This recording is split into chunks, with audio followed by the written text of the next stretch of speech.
The last 15 to 20 minutes I will reserve for questions and answers. So you're welcome to hold them until then, but if it's a burning question that you can't wait that long for a response, please do ask. Either way is fine with me. You will hear two voices today. Right now you're hearing Lavona's voice, and then in a few minutes you'll switch to hearing Lauren's voice, and they'll alternate through our session. I do have my notes here on my laptop, so if you're wondering what it is I keep looking at, that's my cheat sheet. So let's begin. This session is really my personal story and my experiences. Caregivers are critical people who provide services, but each of them has their own experiences when there's a situation. It is not easy work. Caregiving is one of the most difficult, challenging, and even if it's rewarding, each of us has our own tribulations and our own struggles that we can endure. I'm sharing my story or a part of my story. It's an example of how our experiences can help us build resiliency. Resilience as a characteristic is a really important skill to have to enhance our lives.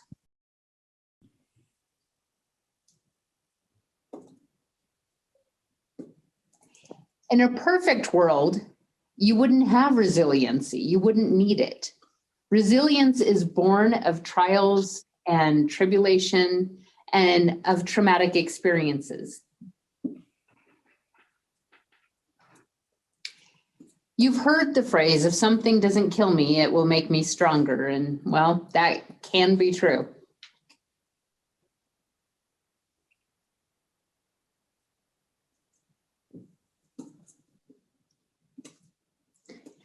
I'd like to share with you a definition for the word resiliency. There really is a lot of ways you can define resilience, but I want us to start with some common ground.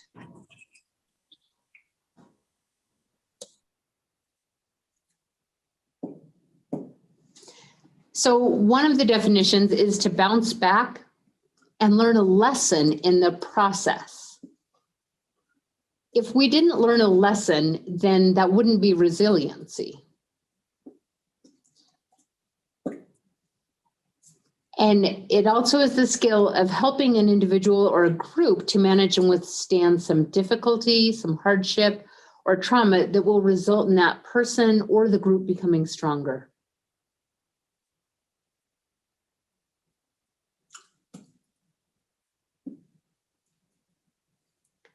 There are many challenges that we will encounter in life. I think we can categorize those into two groups. The one group are traumatic experiences that might involve an unexpected loss, perhaps a death, a divorce, a breakup, some type of betrayal, an injury, losing a job, or experiencing a crime, an accident, some other traumatic event like that. Long-term stresses are things many of us know. Perhaps it's financial strain or poverty, an abusive relationship, being apart, separated from our loved ones, illness, whether our own or friends and family, particularly those for whom we are caring for, or having long-term conditions, perhaps a mental illness, alcoholism, or other experience. I have never met anyone who hasn't had any of those experiences. We all have some type of trauma or stress, and part of that is how we respond, how we deal with that, and each of us is different. Today, I'm sharing my personal experiences with stressful situations.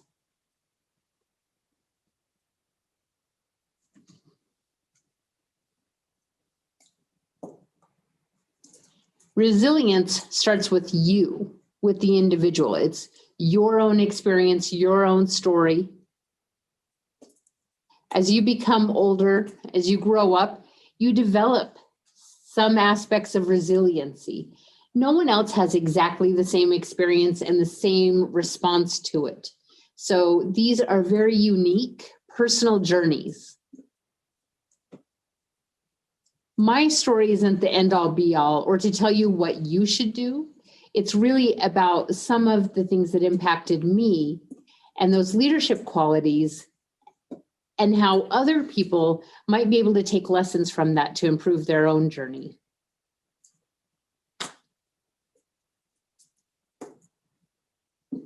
If you think about resiliency as something that you might arrive at, a skill you would arrive at, no one gets to that level the same way. We all have a different trip to get there. I want to share a little bit about me before I jump into my story. So I will give you some of the aspect who this guy, Steve Snow, is and his journey, so you can understand how these experiences have impacted me. As you see, this picture is my lovely family. I have 4 children. My wife is deaf. You know, I should have started with, hi, I'm using sign language. I am also deaf. I was born deaf, and I am the 4th generation that has deafness in my family. My older brother is also deaf. I have an older sister who was deaf and had passed away in childhood. My father is hard of hearing. My grandfather was hard of hearing, and my great-great-grandfather was deaf. No one signed during that time. Nobody was a part of the deaf community in our family until my brother and my generation. So I've always had deaf identity as part of my experience.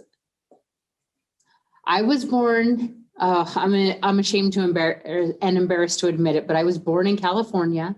We only lived there 6 months before moving to Idaho, though, so I hope you'll forgive me. I attended the School for the Deaf in Gooding, down in the Magic Valley. Gooding is a small town. I sometimes joke that I survived living in Gooding, but honestly, I love it. I have such fond memories there.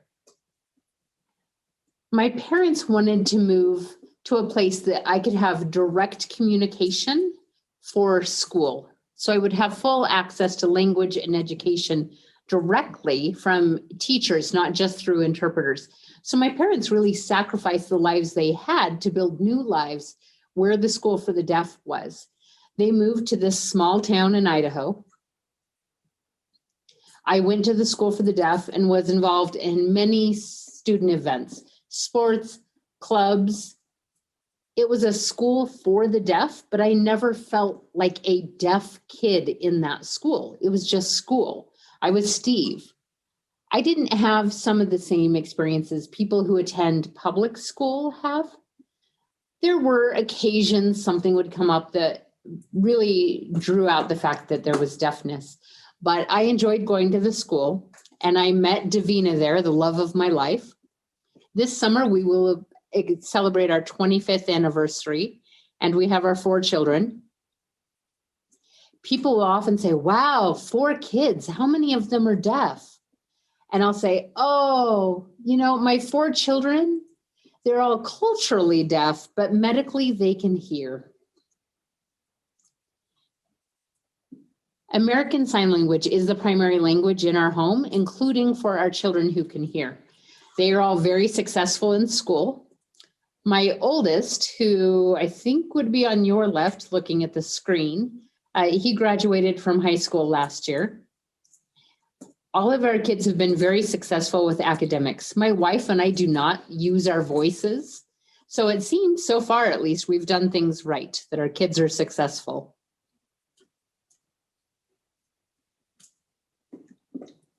After I graduated high school, I lived out of the country for 2 years.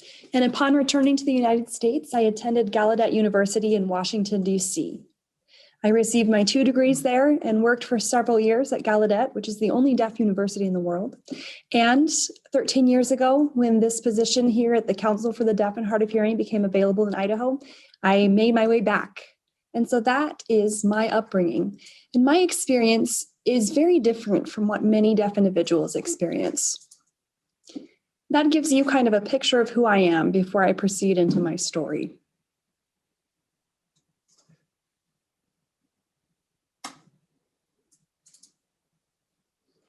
Stressful situations can occur at any time and anywhere. They often occur without warning. Whether that be small stressors or large events, our reactions to those can vary.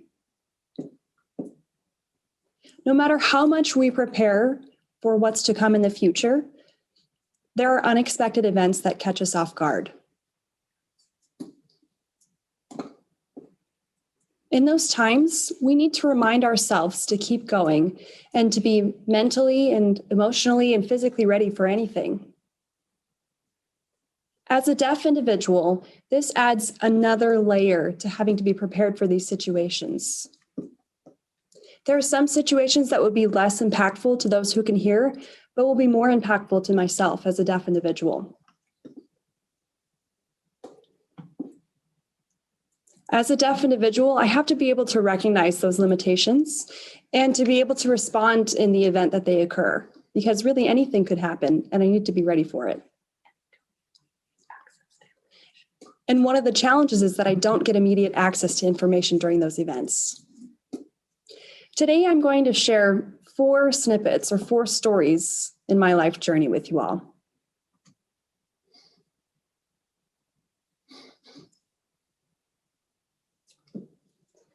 The first event occurred in 1983. At that time, I was 10. I guess I'm revealing my age there. At this time of the event, honestly, this seemed like a pretty insignificant event in my life. I didn't feel the impact of it.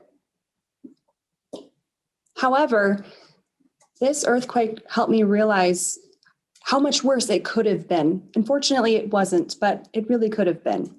And that day in October in 1983 is when the earthquake occurred in Challis, Idaho. So the epicenter was in Challis, and my home in Gooding was 100 miles away. So I felt that shock of the earthquake. At the time, I was in my classroom in elementary school, and I was writing on my desk, and I could feel my desk moving and the floor moving, and I could see that my desk was swaying back and forth. I thought maybe my teacher was trying to pull a joke on us and was moving my desk, and it only moved for a few seconds and then it stopped.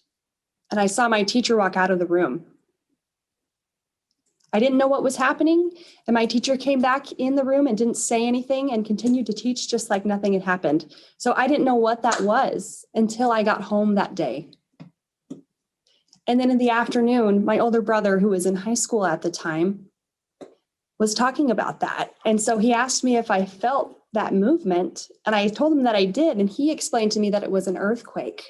So that was at the point that I realized what was going on. And as you'll see on my slides, on that picture on the left is a picture of the high school in Gooding. And students were evacuating that building because there were several cracks, but no one thought to inform the rest of us who were there in the elementary school. I wasn't aware that that was happening until after the fact. It could have been much worse. And I thought, why in the world did my teacher not inform us of what was going on? So that is the point that I started to realize how much information I was missing out on as a deaf person in society.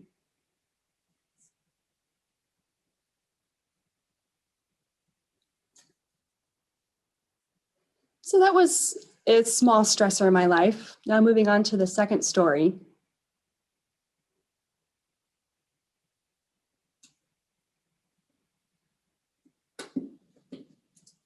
So this story is probably one of the most significant life events in my lifetime and in my wife's lifetime as well. It was in the spring of 2000 and then in 2001. And it was at Gallaudet University. I was a graduate student in my last year there. And you'll see the picture on the bottom right is a picture of a dormitory. And that's where my wife and I were staying at the time. It's actually a freshman dorm. I know what you must be thinking, how awful it would have been to be a graduate student living in a freshman dorm. In the center of that, as you can see on the picture, were married apartments. And so it was my wife and I who were living in that married apartment within the freshman dorm. And the wing on the left was for the boys, the freshman boys, and the wing on the left was freshman girls. So that first murder occurred on the first floor of that building where we were staying. And at the time, we were in the basement and people were talking and saying that there had been a murder in that building. So at that point, people were rushing around and the police arrived. And they decided to close down that entire wing where the murder occurred. And they started to investigate the happenings of that event. At that point, they had not charged anyone or arrested anyone for the murder. And we went on like that for quite a while. It felt very uneasy. Thankfully, the students were okay, but we didn't know what had happened there. The impact on my life and the impact on my community there wasn't as quite as much as it had been until the second murder that occurred on the fourth floor of that same dorm. That really changed the culture there. My wife and I were sleeping in our apartment that night of the second murder. And because we were in the married apartments, we were exempt from some of the regulations in the dorm. And as you can imagine, in freshman dorms, the fire alarm gets pulled pretty often. So because we were married, we were exempt from going out during those fire alarm drills or when it was pulled. So that night, the fire alarm had been pulled. And as a married couple, we decided to ignore it, figuring it was someone who had just pulled the alarm. And the RA was going around getting everyone out of their dorms at that time. But they didn't come into our apartment because we were a married couple. And it wasn't until after 2 a.m. that someone actually came into my apartment, which is quite terrifying if you're not expecting it. So, and that was the coordinator of residential living. So the person who oversees the RAs, they came into my apartment and they tapped me on the shoulder as I was sleeping. And they told me that I needed to get out of our apartment. And I asked them why, and they said it was because someone else had been murdered. I couldn't believe it, that within a few short months, a second person had been murdered in that dorm. So I woke up my wife and she asked what was going on, and we rushed out of the apartment. They got everyone out of the dorms in the apartment and had us all come down to the first floor. They called campus police, and they also had the police come from Washington, D.C., and we had to stay on that same floor for 2 hours. And at that point, they had everyone move to the cafeteria, which was in another building on the second floor. I remember as we were moving from the dorm to the cafeteria, we were all huddled together and the police were escorting us there. And we had to stay in that cafeteria all day so that they could interview each person. So it wasn't until later on that the investigators arrived and they sat down individually with each student and interrogated them and asked them what their alibi was during the time of the murder. So one by one, they interviewed the students. And at this point, it was getting later on in the day. And finally, it was my turn. So there were about 250 students living in this dorm. So fortunately, I sat down with the investigator and I said, all right, I have an alibi. My wife was with me, so everything's okay. And I felt like the investigator, really the two who were in there were playing good cop, bad cop is really what it felt like. I felt like I was in a movie. Even though I was innocent, I could feel my heart beating because it was a very stressful situation. So as they were interviewing me, I told them that I was with my wife the whole time. And they told me I had to wait so they could interview my wife to be able to confirm my alibi. At that point, we weren't allowed to go back into the dorms and back into our apartment to get our things. Later that night, around 11 o'clock, we were finally allowed to go back to our apartment, but we only had 5 minutes to gather the essential things that we needed. At that point, they were only allowing 2 or 3 students to enter the dorm at a time, escorted by a police officer so we could gather our things. So as you can imagine, with 200 students, this took quite some time. So finally, when it was our turn, my wife and I went back into our apartment with a police escort, gathered up the few essential things we needed, and left. For the other students who were in the dorms, they were reassigned. But as a married couple, we weren't reassigned to a dorm, but fortunately, we had friends that we could stay with. After a few days, we were hoping we could get back into the apartment, but they decided to close the entire dorm for the remainder of the semester. It was a truly horrific experience. And not to mention that my wife was pregnant with our first child, and we were both in our final semesters of graduate school. A graduate student is already stressed out enough with classes, and to have that added, it was truly a nightmare to be kicked out of our home. But fortunately, my wife and I, we had each other and we were able to get through that. And after a few weeks later, we found another apartment on campus and moved all of our belongings there. The culture completely changed on campus at Gallaudet University. It was like everyone was eyeing everyone else, thinking that they could be the murderer. And many parents decided to unenroll their students. Fortunately, in April, they were able to find the killer and proceeded with that.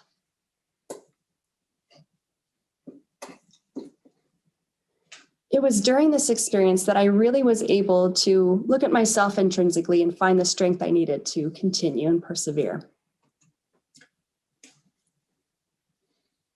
Moving on to the third story, 9/11. If you are old enough to remember, it's something that we will never forget. All right, checking the time. September 11th, 2001. It was a beautiful morning. That morning, I had decided to drive into work. That ended up being a very fortunate decision. I was living in Maryland and I would commute into Washington, D.C., back to Gallaudet University, where I was now working after graduating with my graduate degree. I drove into work that morning. I arrived about 8 o'clock, started working. One of my colleagues came in and said, "Hey, something happened in New York, like a plane hit something." And at that point, nobody knew what was happening. So I thought, well, maybe it's a small Cessna. Sometimes small planes have crashes. So, okay. I mean, it seemed terrible and a tragedy, but I was working. Outside my building, or outside my office area, there was a large atrium with the TV.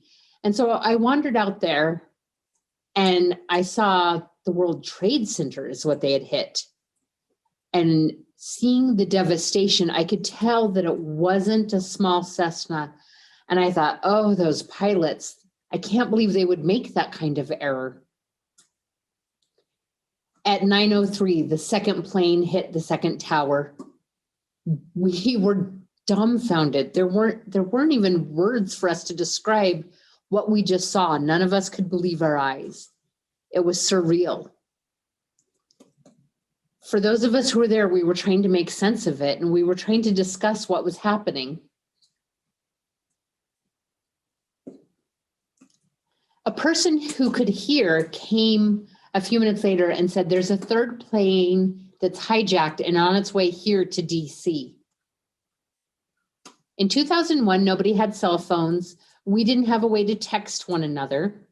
People who could hear were able to get news through the radio or TV right away. So we just had to trust what they were telling us. We didn't have a way to access information directly.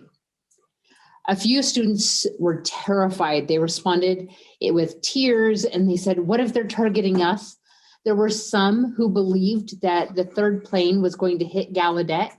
And I thought, who the hell is going to hit a school full of deaf people? Like, that'd be the worst target ever. I thought it's going to be the Capitol. It'll be the White House. We are not going to be the most highly visible target. One of my colleagues and I looked at each other and we decided that we were going to run to the tallest building on campus, which was a dorm. So we ran up to the top. It had quite a panoramic view. That top floor had a large lobby with a beautiful view. You can see here what it looked like. So we were keeping our eyes to the sky, trying to see where a plane might come from. And we would see a plane. Oh, it's that. No, it's not that one. That one's heading to the airport. And our hearts were pounding. Another plane would come into view, would be like, that one. No, that one's heading to Dulles. No, that one's going to Reagan National. And we would see all of these. And we could see the Washington Monument and we could see the Capitol, and we were keeping an eye. And then we could see between them quite a bit farther that there was some type of explosion. And we were trying to make sense of what it was we saw. We were trying to think, what's in that area? Well, the Pentagon's over there, but we know it couldn't be that. Now, keep in mind, the Pentagon is not a tall building. It's very well known, but it's not as famous as perhaps the Capitol building. That would be a bigger landmark. And so we weren't sure what we had seen. And so we headed back downstairs and we were able to see on the news that it was the Pentagon. We had just seen that moment live when so many people were killed from the third plane. That was wrenching. I still, 20 years later, don't have words to give you the explanation of what that felt like. There was terror. If they could hit the Pentagon, what else could they hit? How many planes were in the air? For people who are deaf, we know that we are always the last to get information. We were desperate for news, asking anybody who might have been able to hear a snippet of something.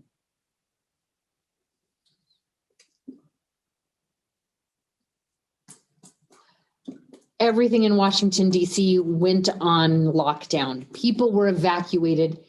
Everything was closing. Gallaudet University announced they wanted everyone to evacuate campus. Many of the faculty and staff didn't have a way that they could get out.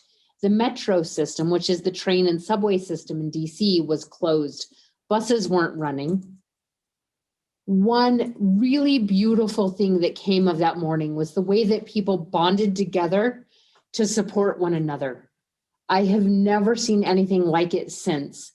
People saw one another's needs and they said, everybody meet at the field house. Everybody came together and said, who has a car? Who's heading which direction? How many people can you get in your vehicle? It just happened I had driven that morning. So I said, I have this many people. I have a car. Get in my car and I'll give you a ride. There were people who I didn't know. And I was like, jump in. It worked out. All of us worked together as a community in the face of this devastation to really support one another and carry one another through. There was one person I gave a ride to, lived near the Pentagon, which is not the direction I was heading. That was the traffic from that day. You can see the picture we took. It was a mangled mess. People were running around. People were out of their cars. It was like chickens who have their head cut off. It was impossible to get through. Finally, we were able to get off the Beltway into Virginia, and we were face to face with the remnants of that side of the Pentagon. There were helicopters bringing in supplies and fire retardant. We knew people had just been killed there. We knew that the military had been evacuating there and they were trying to help with crowd control. I was able to drop some people off and get home hours later. My wife and I just looked at one another. My blood pressure was through the roof. I was just in a stupor. At that point, my son was born just a few weeks later. Airports were all shut down. My son was born on October 1st. My wife had been expecting her mother, my mother-in-law, to come help her with her first baby. It was a very chaotic and emotional time. We built so much resilience during that time, and not intentionally. When I look at the way I viewed the world and the way that I started to view problems and how we would overcome challenges, it was truly built from those experiences. The fourth story I want to share with you is a little bit adorable looking back, although at the time I was in a lot of trouble for it. This picture you see is my second son, Kale.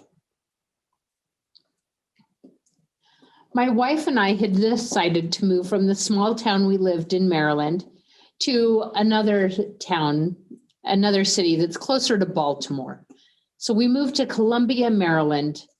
We had moved there maybe a month before our son was born, and we'd planned to do a home or go to a birthing center, in Baltimore. Again, we had just moved to Columbia. We still hadn't unpacked all of our boxes. My wife is very pregnant with her second child. And all of a sudden she said, I'm in labor, I gotta go. There wasn't time for us to drive to Baltimore. So I was like, okay, get in the car. My first son, who is 2 years old, I throw him in his car seat in the back seat, and I'm driving around looking for the hospital. My wife is in the front seat, and I'm like, hold on. And she's like, that's not how this works. So I didn't know where the hospital was. Again, we had just moved there. And my wife said, just go. I was like, okay. I can see my wife has a head coming out of her. And I'm like, no, that's not how it works. So, you always picture like white coat syndrome. There's a doctor, there's a nurse, they're available anywhere. They'll run to your rescue. That is not how it works when you're in the car. I'm driving around, I'm trying to find a hospital. I see a gas station. By that point, she has a baby in her hands. So I pull in, they're trying to help us. There's blood everywhere. Not sure what to do. We've only gone through this once before. My wife is like, go get somebody. And I'm like, where do I go? She's like, pull into the gas station. So, okay, I pull into the gas station. I go running inside and I'm trying to gesture with them. The cashier stands there thinking, why is this crazy guy who has blood all over him waving his hands at me? And I can see him like kind of looking timid.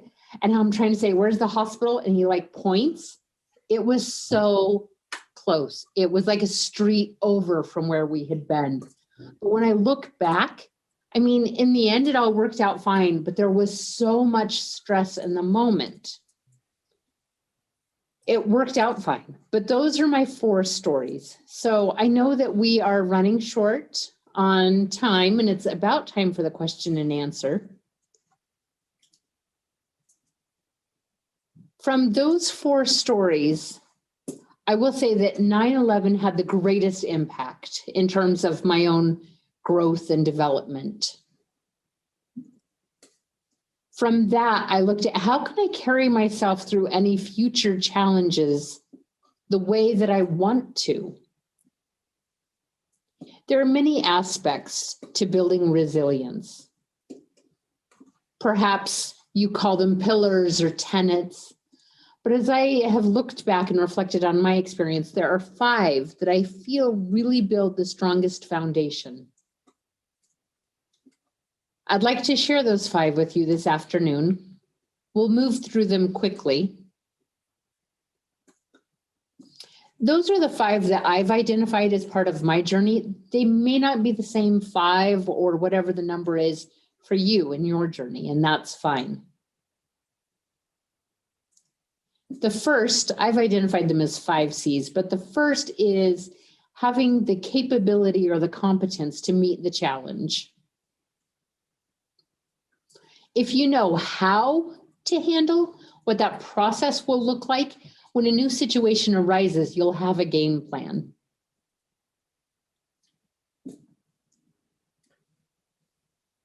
Competence does tie in with skill, but it's not something that you just can develop in a heartbeat. It's something that takes practice, takes routine. If you want to become a skilled ball player, you know that it's going to take hours and hours of work. And practice is not fun. You have to run drills. You have to work until you are sore, until you can do it in your sleep. And then you've developed a skill. No matter what you encounter in your life, you can take an opportunity to practice those skills of addressing it head on and build your competency. The second tenet for me, after competence, you have that competence, but now you need to be able to believe in your ability to apply it. That is confidence. Sometimes you think, I don't know. You just have to make a decision that you are going to trust in yourself and develop that confidence.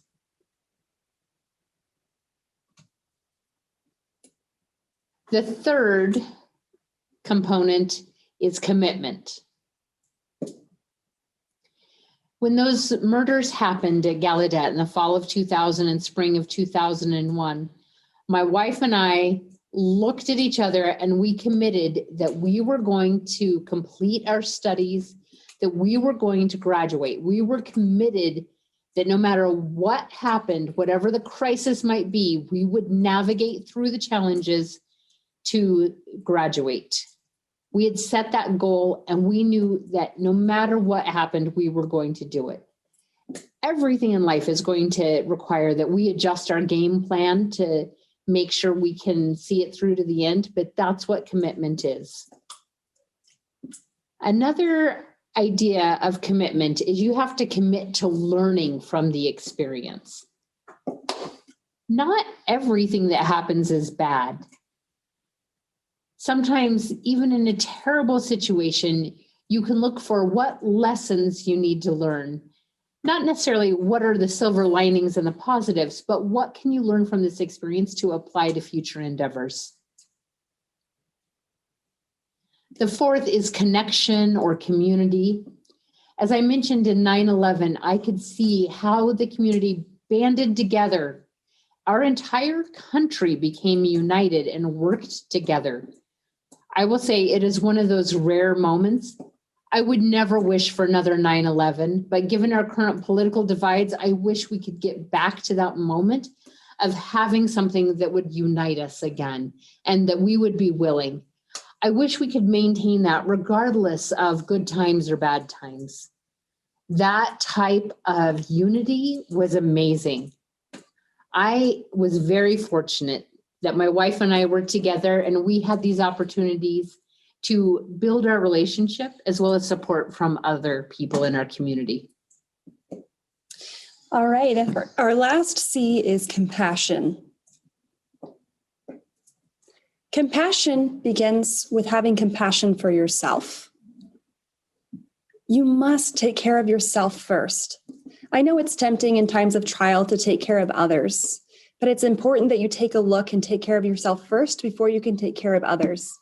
It's just like when we fly on an airplane. If there's an emergency and oxygen masks are deployed, the flight attendants always say that you have to fasten your own mask first before you can help a child or help another person depending on you. If you can't help yourself, you're not going to be able to help others. And the same applies to other situations. We have to be able to take care of ourselves, to look inside ourselves and to love ourselves, to then be able to extend that love and that care to others.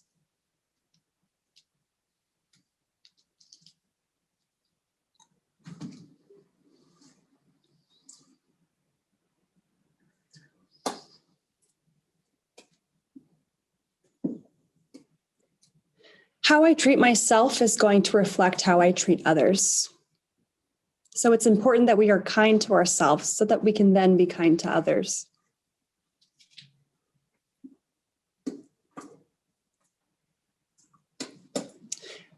Each and every one of you will face challenges in your lives, and there's no way around it. I wish that there was, but there are challenges that we face. COVID, for example, we're all going through that challenge now. Whether these are small challenges or large challenges, we're all going to go through them. But what's important is that we bounce back with resiliency and then we move forward. It's important that we harness those past stories and then we use them for our benefit to develop resilience. And that will help you in your journey in the future.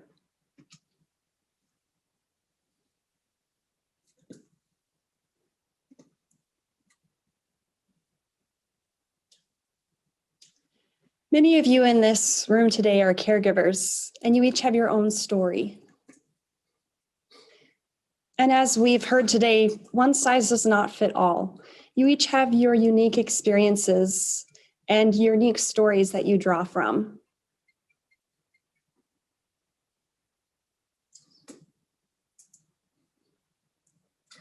What's important is to stay optimistic and to look inside yourselves to get what you need to carry through.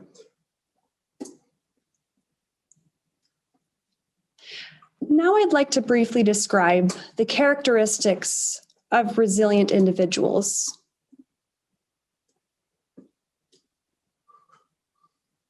The first one is that they don't sweat the small stuff and they choose their battles.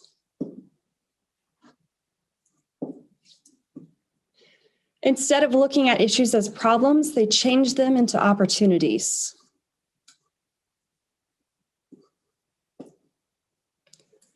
These individuals perform well under pressure, whether it's a small or large challenge. Additionally, they're not alone, and they harness those resources that are around them, and they use them as strengths to be able to deal with those challenges.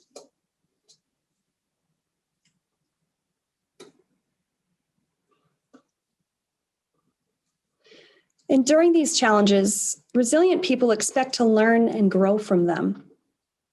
They don't see them as something that will overcome them, but they look to them for opportunities. And finally, they're able to access those abilities and they're able to look inside themselves and to find that resiliency.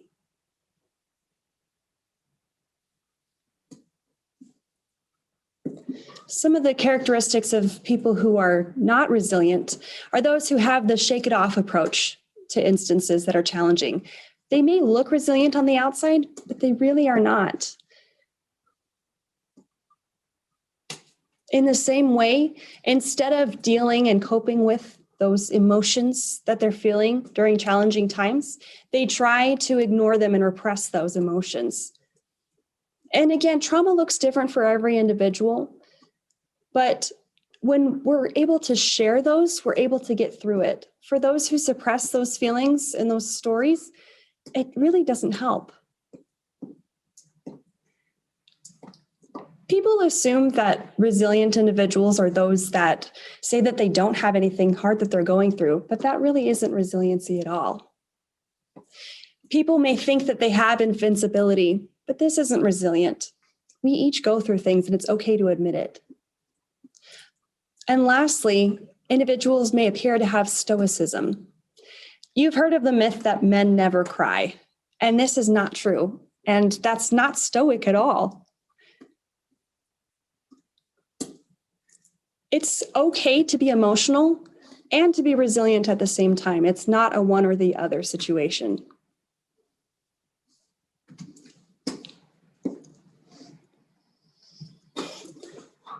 Now we'll discuss a few tips on how to develop your resiliency during difficult situations. My first tip is to relax. It's okay to step back and take a breath.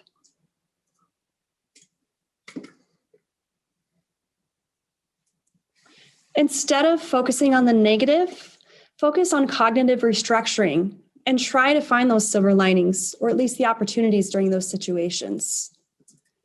Be optimistic that you can make it through because our thoughts influence our behavior. It's okay to learn from your mistakes and failures. And it's okay to fail as long as we're learning from that. So give yourself permission to do that. Choose your response in those situations.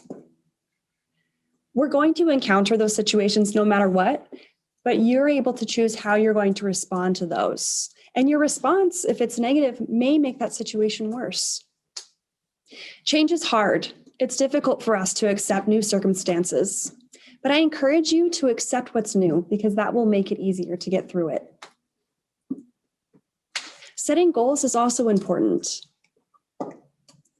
My wife and I decided that no matter what happened at Gallaudet with the murders and everything that was going on at the time, that we were going to graduate and we were going to meet those goals. Build your self-confidence through these difficult times and know your community and know those people who can support you and who you can reach out to. Be flexible. And lastly, is mindfulness. It's important to have your mind and your body connected. Additionally, it's important to have your emotions in tune with your mind and body as well.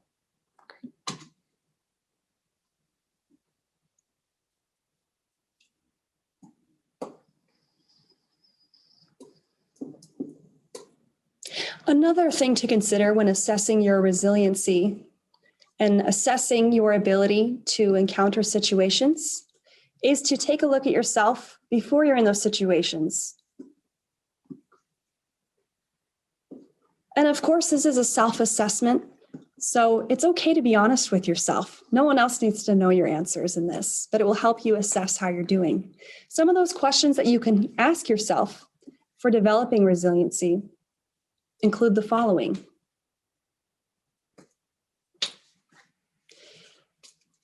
The first question is, do I approach new situations with enthusiasm? Do I enjoy achieving the goals I have set? Do I enjoy learning new things?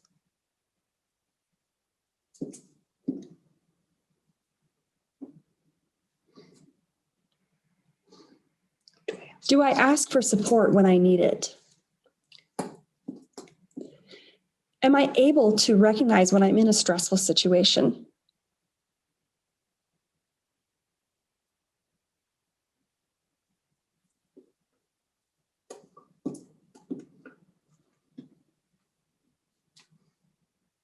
Do I actively maintain contact with others?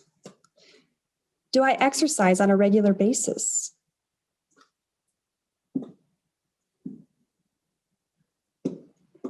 Am I a positive person or a pessimistic person?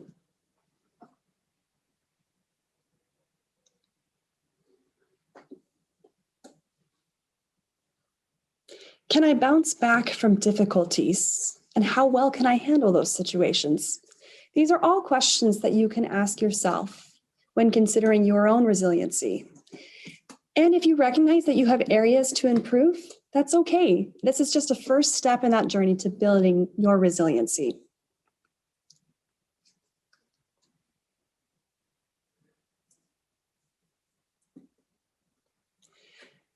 Everyone's stories are beautiful. It's not necessarily the situation itself, but it's how we react to it. The stories are the building blocks of who we are. And it may be that your story will encourage someone else, so feel free to share those stories. My experience with 9/11 was very traumatic, and it showed a lack of accessibility to emergency preparedness and to emergency resources during those traumatic experiences. And that encouraged me to become involved with emergency preparedness and helping for organizations and other entities to plan for those emergencies. I didn't realize during the time of 9/11 how that experience would apply to my life and my work and would help me prepare for other disasters. I'd like to close with a final thought, and I'll share this quote with you here on the screen.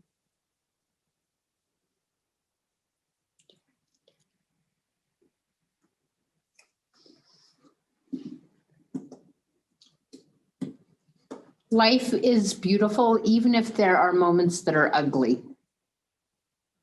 You can take those traumatic moments and change them to part of your journey. Your battle scars can be beautiful.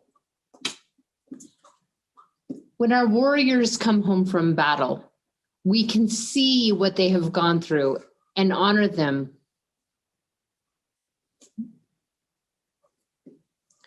Each of us has those scars, those moments. If we share them with others, that helps them understand our journey. It shows your confidence, your bravery, your resilience, your ability to push through and to persevere, that you can work with people. It tells us about the people who you serve and your community. Regardless of what those challenges may be, your response is what defines you. And then you can learn those lessons to apply to future endeavors.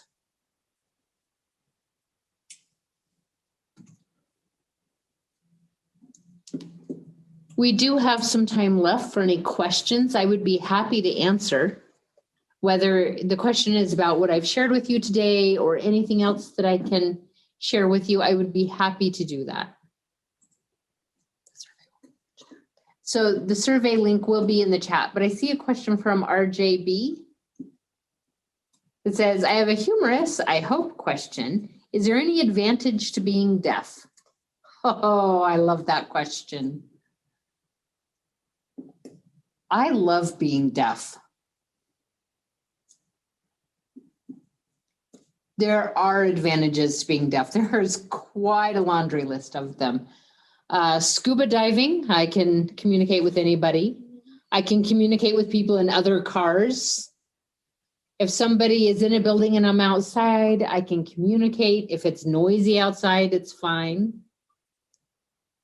Some people get tired of listening to babies cry. I sleep like a log through all of it. Being deaf means that I am more reliant on my other senses. I am more attuned to things that other people might overlook. So I think my eyes are a bit more sharp, but I love everything about being deaf. People will say, hey, if you could give yourself the ability to hear, would you? I honestly never think about that. People will say like, oh, how do you feel about your hearing loss? And I say, I haven't lost anything. I never had anything in the first place. I've always been deaf. This is my experience. There is no loss or sense of loss. So thank you for that question.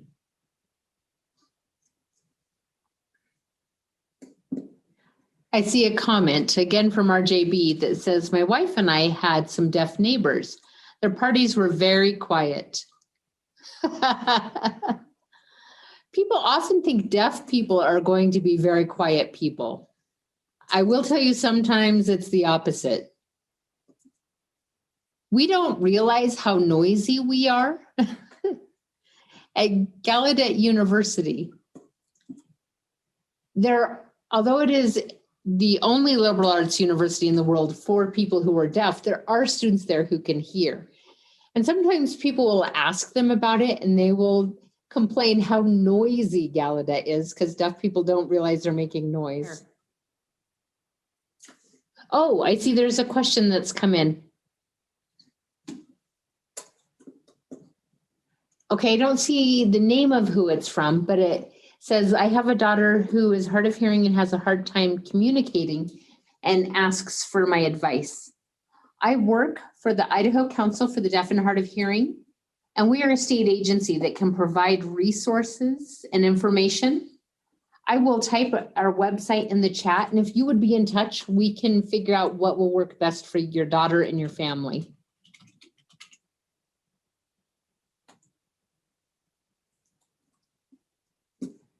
So it's cdhh.idaho.gov. And we have so many resources. We would really love to be in touch and talk about your daughter and her needs.